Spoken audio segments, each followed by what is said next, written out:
Всем привет! За окном поздняя осень, холодно уже, шапку одевать никто не хочет, отсюда сопли, кашель, горло.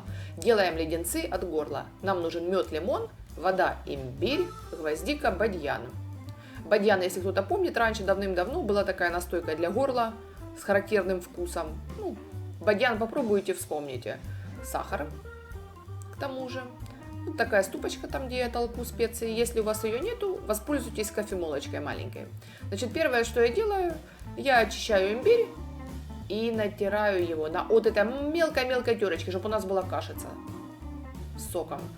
Значит, имбирь, кашицу с соком в мисочку, и теперь туда выдавливаю лимон. Лимон прямо с мякотью выдавливаю, у меня остается только одна кожа. Вот выдавила в имбире лимон с мякотью, теперь бадьян и гвоздику я на ступке предварительно перебила.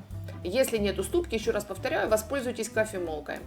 Эффект тот же самый. Значит, водичку. Водичку лейте ровно по рецепту. Если вы нальете немножко больше воды, чем по рецепту, вы будете это дело очень долго уваривать. Поэтому ровно столько, сколько в рецепте. Можно даже чуть-чуть меньше. Быстрее все сделаете.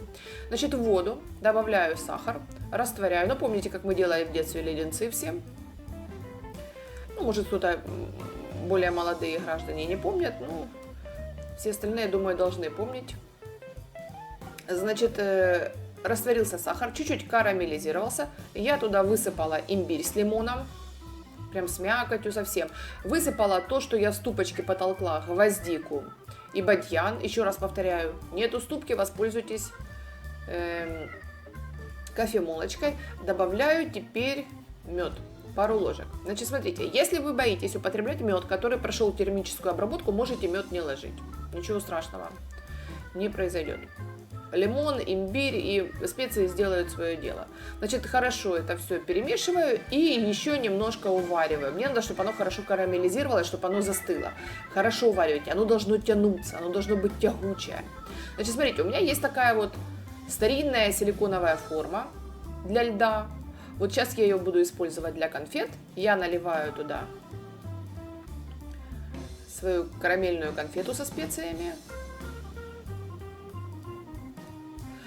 Значит, если нету силиконовой формы, не отчаивайтесь. Сейчас покажу, как можно сделать без формы. Мне, естественно, сюда все не вместилось. Вот все я отставляю. Теперь я беру обыкновенную бумагу для выпечки. И вот так вот точечками, пуговичками такими аккуратненько наливаю. Значит, смотрите, у вас, если правильно сварилась конфетка, она не должна растекаться. Она вот такая остается, как пуговичка на одном месте. Если вдруг растекается, ставьте назад и уваривайте. Вот так вот у меня такой листик. Я это все оставляю на ночь в холодильнике. Оно должно замерзнуть. Все, утром я достаю леденцы. Вот это у меня лежит сахарная пудра. И я в сахарной пудре их обваливаю. Вот таким образом достаю в сахарной пудре. Для того, чтобы они не слипались. Храню я их в холодильнике. В жестяной баночке. Ну, как раньше леденцы были. Не знаю, Монпасье, по-моему, назывались.